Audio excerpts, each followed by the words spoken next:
Hello and welcome to the greatest Tamil science channel. I'm your host Vishakha and we're in conversation with Dr. C.K. Nandagopalan. Hello sir. Good morning, Vishakha. About 25% of females in India, adults, and about 30% of male adults in India suffer from something called hypertension or blood pressure. Unfortunately, our current lifestyle, our food habits, our sleep habits, everything together, our work habits mostly have contributed unfortunately to this huge malady that affects all over the world, not just Indians, but the statistics I told you are specifically for India for 2019. And it's scary because there is this thing called hypertension or blood pressure is not something that will really, give you symptoms like a pain or something like that. But it's so very dangerous. It's dangerous not just for your body but for your mind as well. So sir, if you can understand hypertension a little bit, from a medical point of view, could you just explain to us what is hypertension or blood pressure? Apart from the fact that of course it's a higher blood pressure. But Well, hypertension, the blood pressure or the higher blood pressure you call it, right? So we have this systolic and diastolic is the name given there. 120/80. Systolic is 120, diastolic is 80. They measure this with the BP machine, with the mercury pressure. And now you have this electronic one, which you can buy it at home and keep it to measure your own blood pressure. So this systolic and diastolic, invention of this, all these medical apparatus come under the banner of biomedicals. biomedical. Yeah, biomedicals. So the name was not there those days. It just came recently, about 50 years before. So this work was started in 1885, and then there are many people who were involved in that. And finally it was completed in 1905, 1905, the year 1905, we had this systolic and diastolic machine of the mercury pressure. Till that time, there was no disease called hypertension, because you don't have the machine. Yes, sir. There is nothing in medical pathology called hypertension. Till that time. They were having many doubts on many things, but then there was nothing called blood pressure. So I would rather appreciate, or I would rather feel good that the people who lived till 1905 were the wonderful people, because they never experienced any blood pressure, any medicine. Now after that, it was understood with this machine, they brought in that number, and then the concept of this hypertension disease came. There is no disease called hypertension actually. It's a condition. Biochemistry was started in the year 1930, and we did not have much machines. It picked up some momentum in 1970, when a lot of money was pumped into medical research, because a huge amount of funds were pumped into defense research after the Second World War.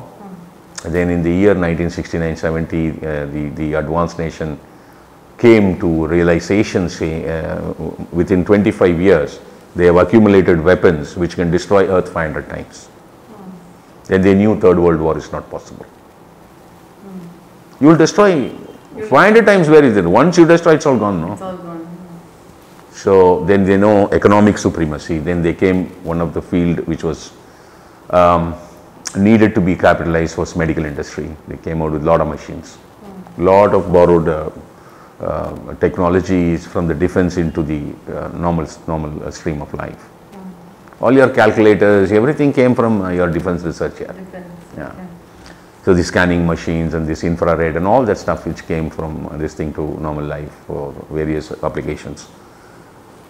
Now, biochemistry picking up some speed in 1970, in mid 80s, they really picked up some momentum because we had a lot of machines, molecular reading machines, biomolecular works and all that stuff. They understood this fact. What is the fact? You know, in a human body, you have blood vessels running all over, right? And they are of various sizes. A blood vessel is a blood vessel, irrespective of the arteries and all are big, and you know, there are a lot smaller things. The smallest blood vessel is a capillary. Yeah, which is 1/16th of a human hair. That's also running everywhere. So irrespective of whatever is the size of your blood vessel, it is a tube where the blood runs. It has 3 layers. The outer one is the outer one, and the middle one, the inner layer. Okay, there are 3 layers. The inner layer is a muscular layer. Okay. The biochemistry, they understood the oxidative phosphorylation, which is called the cellular respiration, that comes under the glucose metabolism, which is glucose received by the cells are getting converted to adenosine triphosphate molecule, where all the hydrogen protons are positively charged. I told you in the last this thing that the body does not want. So the oxygen comes in supply to the cell, and these protons are merged with oxygen and converted to water. So cellular respiration it's called. So oxygen literally has to be supplied by the hemoglobin to every cell. Okay, this is the whole concept that biochemistry understood. They also further understood at certain times, suppose the area in which there are no enough oxygen, or your breathing is not good enough, or your hemoglobin has lost a little bit of its capacity, it's carrying only 60-70% oxygen as against 100% it is supposed to carry. Many reasons are there. Suppose in certain parts of the body the oxygenation is not enough. The cells are not getting the required oxygen. Because ultimately your physiological order of existence and living is based on prana. This you know, right? Yeah. Without prana, nothing can function.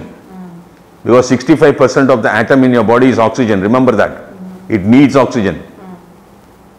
So now what's happening here, when certain parts of the body is not having receiving the required oxygen, when you pour water to through the pipe to the plants, when you press this thing pipe, the pressure increases. Yeah. Same thing, the inner layer, which is the muscular layer of the blood vessel, it is shrinking. It is allowing more blood to flow. Or at a higher pressure. Yeah. It's a mechanism by itself which is self-built mechanism. Body has got every mechanism to do what it wants. How to repair, damage repair, everything. Right? So that's what is happening. At that time when you check the blood pressure, your pressure is higher. And it is misunderstood. After refurnishing the oxygen to the required level of that parts of the body, and the inner layer opens up to its original levels. So there is no BP there at that time. It was wrongly understood in 1905 when the machine came, that is, there is something called blood pressure. In 80s and 90s, they understood that it is not a disease any further. But by the time we were selling some billions and billions and trillions of medicines worth of hypertension medicines. So they did not reveal this to us. They are still selling medicines. Yeah. So what these medicines does, there are various chemical combinations in pharmacology. It goes and sits in your liver for 24 hours. It won't allow your blood vessel to shrink. Right. You are entirely working against the mechanism. So the oxygenation is actually hampered when you take medicines. Yeah. Right? Yeah. This is what exactly happens. Sounds really dangerous. It is not dangerous. It is for you to. You don't need to believe me. You can go and you can see these research works which is there in the internet. They come and explain the whole thing in the screen. How exactly what's happening inside your body with screen models. They beautifully explain you.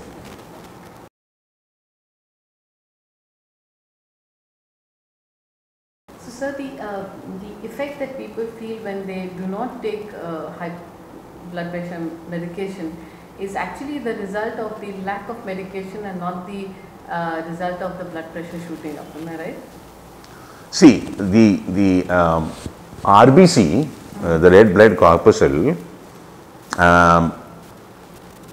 the protein, one of the protein component of the RBC is hemoglobin. Hemoglobin is a protein component which is iron based, and this is red in color. That's why your blood is red in color. This guy has the capacity to flow through the pulmonary into the lung, the blood, and the RBC is the hemoglobin. They pick up the oxygen, discharge the CO2, pick up the oxygen, and then goes back to the upper region of the heart and then goes out to supply oxygen. The constant work of the RBC, the hemoglobin, which is a part of the RBC, is to deliver oxygen to all the cells, which is continuously going on, whether you are awake or sleep or whatever. Otherwise, you can't survive. And there is pressure. There has to be some pressure in which the blood has to run. If there is no pressure, the blood cannot run. So this pressure is subjected to many kinds of variation, because one reason, Vishaka, you must try to understand, a human chemistry cannot be brought under numbers. There will be variations. If you are 40, plus or minus 10% variation you must give if you are sticking to that number. If you are 50, 15%. If you are 60, 20%. If you are 70, 25%. Variation will be there. A zero mileage car performance cannot be experienced when the car is already run 2 lakh kilometers. Right? True. Yeah. That's the same thing to your human body also. So then the huge, the talk that we hear about hypertension being associated to stress and lifestyle, how is that related? That constantly when people undergo stress, is it hypertension actually? Or no, it is because of the medicines. What is a medicine? A medicine is a pharmacology, right? It is a derived chemical from the artificial chemical world, right? And that is a liver-based drug. Most of your BP medicines are liver-based drug, and that goes and sits in the liver, and it is continuously contaminating your liver. Okay? The liver has the maximum connection to the brain. Remember this, please. The liver has got the maximum connection to the, that is psychopathology is here to understand that. Like liver, when the liver is continuously contaminated with this chemical, what happens when a person drinks? It takes 17 hours for the liver to separate the alcohol from the blood. Whiskey, brandy, rum and vodka, gin and all that, not rum, brandy, vodka, gin and all that takes 12 hours. Rum alone, it takes 8 to 9 hours. Okay, by the time you are drinking again tomorrow. So you are constantly, your liver is soaked with alcohol. So the strength of the liver reduces after a span of time in many of its functions. It slows down. Same thing happens with your chemicals, the BP medicines. There are many cases whom I know they have completely lost their liver, gone into liver transplant after consuming medicines over a span of 25-30 years. Okay? Once a liver regulation starts getting hampered, then the vascularization to the lower abdomen and the legs gets slowed down, then results in leg pain. Yeah. Which has not been understood in the modern science so far. It is a chain reaction. So what do you mean by stress and all that stuff? When you are chemically contaminated all the time in the world of consuming some maintenance drugs every day, it is going to have an impact over your blood, your liver, definitely onto your brain, which leads to cortex and cognition. Simple. So just taking a step back, when imagine a person not under medication, and if we look at maybe about 100 people, their blood pressure will vary differently. The numbers will vary. So what are the reasons then for a person to have a higher blood pressure or a lower blood pressure? I'm asking this so that our viewers are not alarmed by their blood pressure or look at it as a malady that needs to be rectified. See, the cardiovascular system by itself, you know, it's an amazing mechanism inside. Okay, when you sleep, your blood pressure is hardly only 50%. Very low. Because no skeleton body function is there. No much of energy is needed. ATP molecules are needed to, you know, to function the skeletal muscles, all those cells, your bone cells, and all that stuff is resting. So you don't need so much of oxygen supply. Only internal organ, digestive system, and all that is required. So it slows down. When there are variation in your cardiac health, there may be variation with respect to lower blood pressure if the heart is not pumping enough. That you have to address the cardio system. The cardio. Yeah. And higher blood pressure is always you are not, if you are properly having bodily movements, exercising, and you know, if you are going to be very lazy, not doing anything, lying down all the time, you know, at least for 16 hours a day, your spinal cord should be vertical in nature. Whereas here in most of the people, it is horizontal in nature for the 16 hours a day. That's not going to help you. So the blood has to run fast to deliver the required oxygen.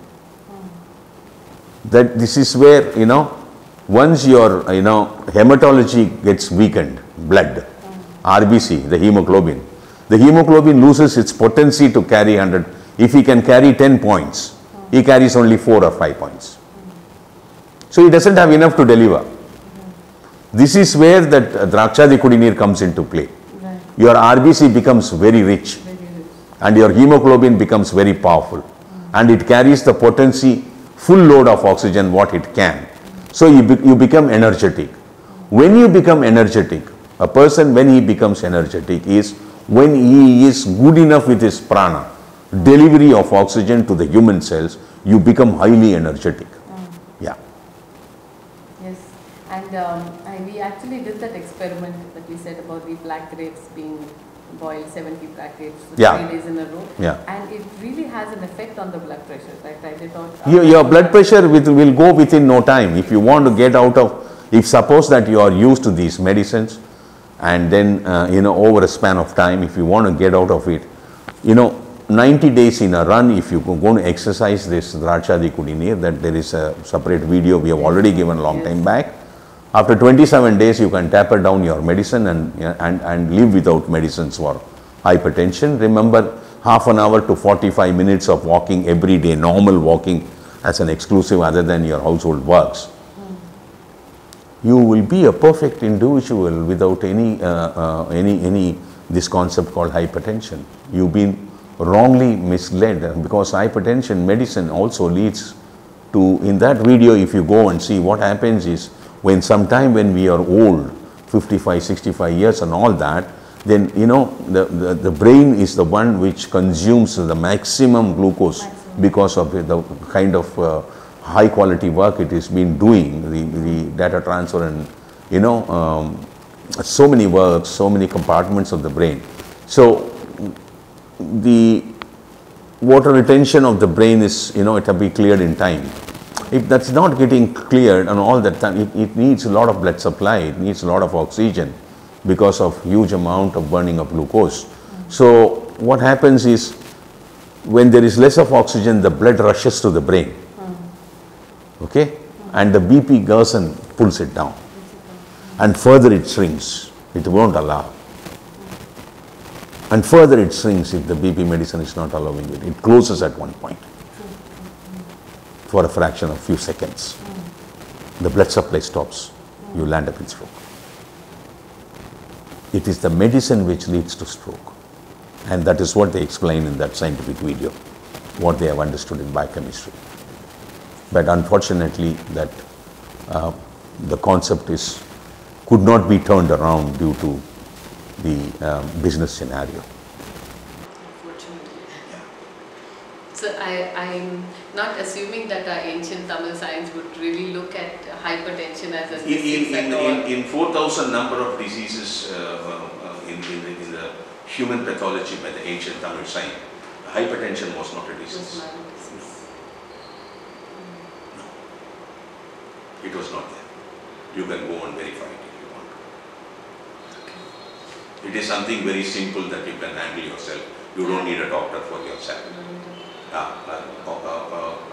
grandmother in your house tell you, you do this, you'll be okay. True. Yeah. Thank you so much. Not at all.